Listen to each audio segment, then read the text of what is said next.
नमः भगवते वासुदेवाय नमः। आज हम तुलसी विवाह की कथा सुनेंगे, जो कि देव उठनी एकादशी के नाम से भी जाने जाते हैं। तो चलिए आगे सुनते हैं। भगवान शिव ने एक बार अपने तेज समुद्र में फेंक दिया था, जिससे महातेजस्वी बालक का जन्म हुआ।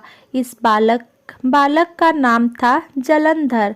जलंधर आगे चलकर एक पराक्रमी दैत्य राजा बना। जलंधर बहुत ही राक्षस प्रवृत्ति का था। जलंधर का विवाह दैत्यराज कालनेमी की कन्या वृंदा से हुआ। एक बार जलंधर ने माता लक्ष्मी को प्राप्त करने की इच्छा से उसने युद्ध किया, लेकिन समुद्र से भी उत्पन्न होने के कारण माता लक्ष्मी ने जलंधर को अपने भाई के रूप में स्वीकार कर लिया। जलंधर जब पराजित हो गया तो वह वहां देवी पार्वती को पाने की लालसा से कैलाश पर्वत पर पहुंच गया। इसके बाद जलंधर भगवान शिव का रूप धारण कर माता पार्वती के पास पहुंचा, लेकिन माता पार्वती ने अपने योग बल से उसे तुरंत ही पहचान लिया और माता पार्वती वहां से तुरंत ही अंतर्ध्यान हो गई। वहां जलंधर भगवान शिव के साथ ही युद्ध करने लगा। देवी पार्वती ने सारा वृत्तांत भगवान विष्णु को सुनाया। जलंधर की पत्नी वृंदा अत्यंत पतिव्रता स्त्री थी। उसी के पतिव्रत धर्म की शक्ति से जलंधर ना तो मारा जाता था और ना ही पराजित होता था। इसीलिए जलंधर का नाश करने के लिए वृंदा के पतिव्रत धर्म को भंग करना बहुत आवश्यक था। इसके बाद भगवान विष्णु एक ऋषि का रूप धारण करके वन में पहुंचे, जहां वृंदा भ्रमण कर रही थी।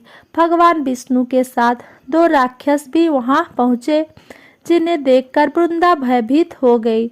फिर भगवान विष्णु, जो ऋषि के रूप में थे, उन्हें वृंदा के सामने पल में दोनों को भस्म कर दिया। इसके बाद ऋषि ने वृंदा ने कैलाश पर्वत पर महादेव के साथ युद्ध कर रहे अपने पति को जलंधर के बारे में पूछा। ऋषि ने अपने माया जाल से दो बानर प्रकट किए। एक बानर के हाथ में जलंधर का सिर था तथा दूसरे के हाथ में धड़।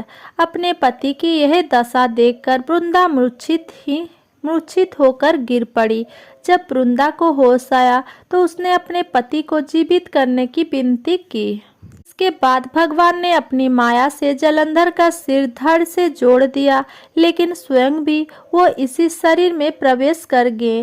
वृंदा इसके बारे में नहीं जानती थी कि उसके पति के शरीर में कोई और प्रवेश कर गया। जलंधर बने भगवान के साथ वृंदा पतिव्रता का व्यवहार करने लगी, जिससे उसका सतीत्व भंग हो गया। ऐसा होते ही उधर कैलाश पर्वत पर वृंदा का पति जलंधर युद्ध में हार गया। जब वृंदा को पता चला तो उसने क्रोध में आकर भगवान विष्णु को हृदयहीन शिला होने का श्राप दे दिया।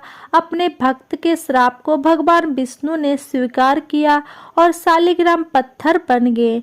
सृष्टि के पालनकर्ता के पत्थर बन जाने से ब्रह्मांड में संतुलन की स्थिति हो गई। यह देखकर सभी देवी देवताओं ने वृंदा से प्रार्थना की वो भगवान विष्णु को श्राप मुक्त कर दे। वृंदा ने भगवान विष्णु को श्राप से मुक्त तो कर दिया, लेकिन स्वयं आत्मदाह कर लिया। जहाँ वृंदा भस्म हुई वहाँ तुलसी का पौधा उगा।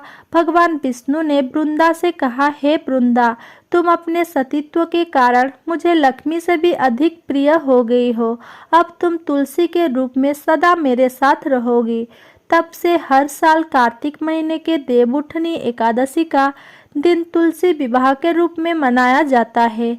भगवान विष्णु ने वरदान दिया कि जो मनुष्य भी मेरे शालिग्राम रूप के साथ तुलसी का विवाह करेगा, उसे इस लोक और परलोक में विलुप यश प्राप्त होगा।